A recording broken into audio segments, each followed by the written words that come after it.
Hello everyone. Today we're going to look at the new Dovetail fixtures from Haas Automation. These fixtures are perfect for multi-axis work. They're smaller than a traditional vise and they give you more clearance to hit more sides of your part. They also hold on to the absolute bare minimum amount of material.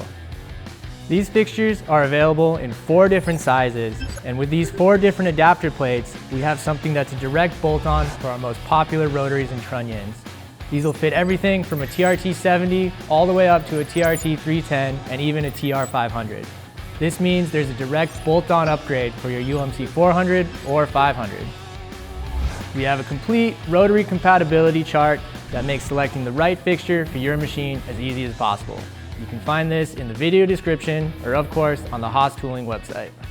Each fixture is designed to use a specific dovetail. This helps to standardize your workflow.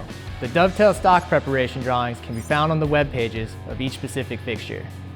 These fixtures are a great way to simplify your setup and to reach more features on your parts. Thanks for watching.